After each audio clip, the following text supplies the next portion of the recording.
All right, today I want to talk about website performance optimization. Specifically, I want to talk about JavaScript and how it relates to website performance optimization. There's a lot of reasons why your website can be slow, but there are some low-hanging fruit that I think needs to be addressed before you start looking into the nitty-gritty. So, this talk is going to be for people who are a little bit tech savvy, kind of understand a little bit about HTML, CSS, and JavaScript, but you definitely don't have to be an expert.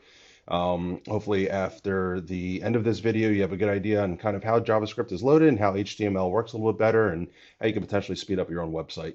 So what I've got pulled up right here is a Stack Overflow question, basically kind of outlining the differences in how we can load our JavaScript onto the website. So just a little refresher. Basically, when you go to any web page, you're going to be requesting some HTML. That's kind of what draws everything on the page. To go along with that, you got CSS, which styles everything on the page. And then last but not least is JavaScript. This adds a lot of interactivity to your website. So to load your JavaScript, it's basically a tag that goes in the HTML. And that tag basically then points to a file, another file, either on your server or somebody else's server to fetch the actual JavaScript itself. So the most straightforward way of doing this is you just have a regular script tag. Using this as a diagram here, you can see basically this line in the green indicates the HTML is parsing. Let me make this a little bit bigger here. So a user makes a request, HTML starts parsing and downloading, and once it hits a script tag, it pauses the parsing and execution of the HTML, and it goes to fetch the script, the JavaScript, has to wait for it to download, and then it executes, and then it will continue to display the rest of the HTML. This is how a lot of scripts have been loaded for many, many years. And it wasn't until recently, maybe in the last 5 years, 7 years or so, that browsers started supporting some different ways that we could load JavaScript. The biggest problem with this is that if you have a lot of JavaScript, especially early on in your HTML, it's going to block that whole entire page from loading, which is obviously a terrible user experience. The next one that we have here, to be honest, I'm not even going to go too much in depth into async because I think defer is the preferred way of doing this. But the nice thing about if you just add this little attribute here, async, it will actually start downloading the JavaScript in parallel, and it's not until that the script is actually already downloaded that it just executes the file. But then that pauses the HTML as well too from rendering. Not my favorite. There's very, very specific use cases for when you would want to do this, but I think your next best bet is to use the defer attribute. And as you can see here by the diagram, we've got the yellow bar of HTML downloads and parses everything all at once. Nothing actually blocks it. The nice thing about defer, though, is that you can actually start the download of your JavaScript. And once the HTML has finished parsing and everything, and then it will execute at the end. So it doesn't block anything from being displayed on the actual page itself. So this might be a little bit confusing at first. So what I've actually done is created some examples here. To get started, I'm going to start with a blank page.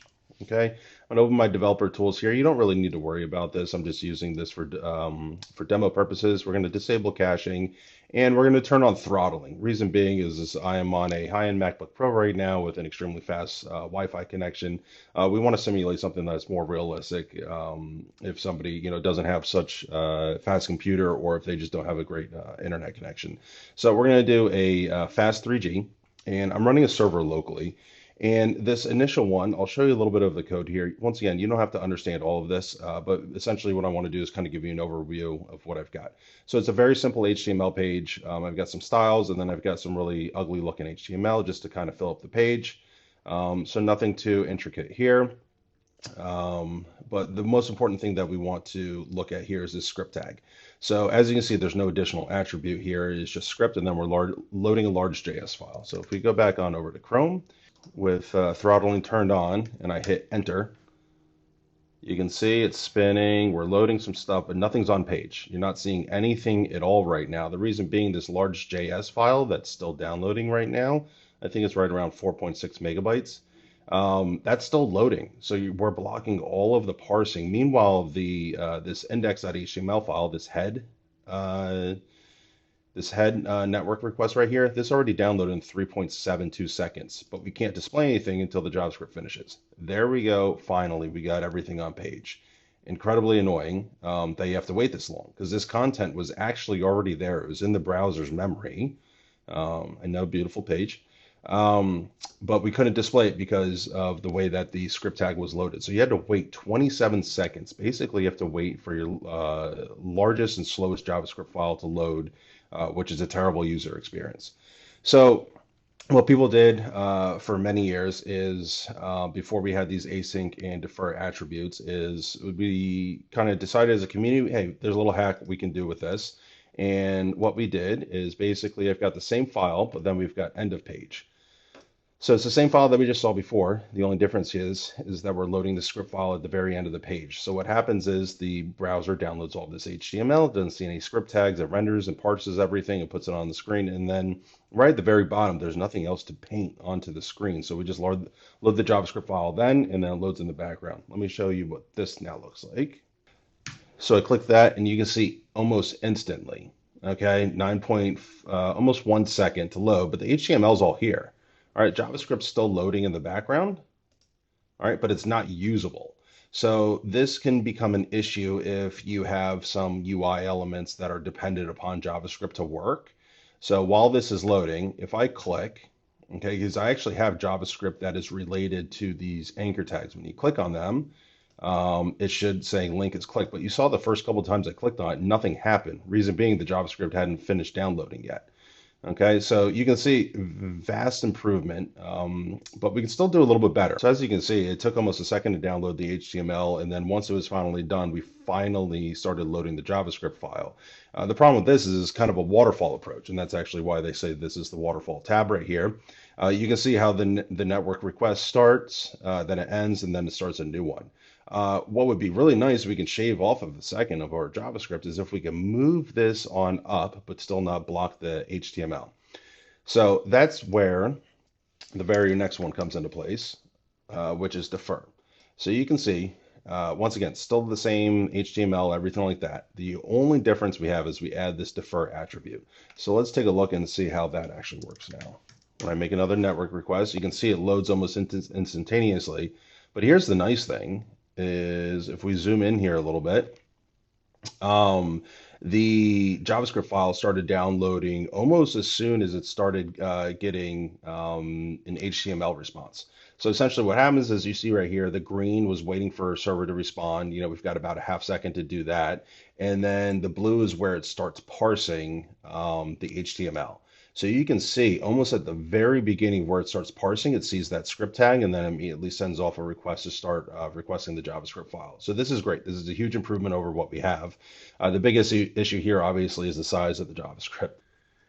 Okay, so the very last thing that I want to point out is it's not always just the size of the JavaScript that matters, but it's also how fast the JavaScript can be. So the very last example that we have here is to take a look at slow functions. So what I did, we learned from our previous examples that we want to load our scripts with the defer attribute, but then this one is actually going to be loading a different JavaScript file. So it's not nearly as large. It's just something that is incredibly slow. So if we take a look at slow function, you don't have to read all of this or understand it. That's completely fine. Basically, it's a function that's just not optimized. It's very, very, very slow. It takes around 3-4 seconds to execute it.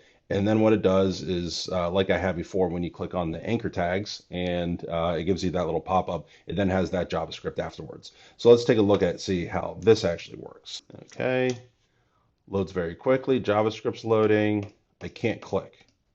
Okay, see how it took a couple times for me to click? And essentially what's happening is even though the JavaScript loaded in just 5.75 seconds, and I clicked a bunch of times, that's why I'm getting a bunch of alerts here.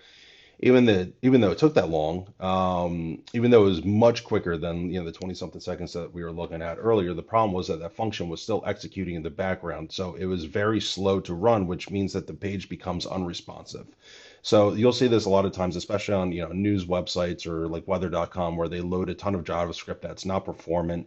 There's issues because the computer is basically doing something else at that point in time. It was executing that expensive function and it couldn't handle any of my requests for clicking on on those links. And you can really see that when you come on over to the performance tab. If you just do a reload here, it's going to measure the performance. Once again, you don't really need to understand this tool. You're just going to take a look at the graph.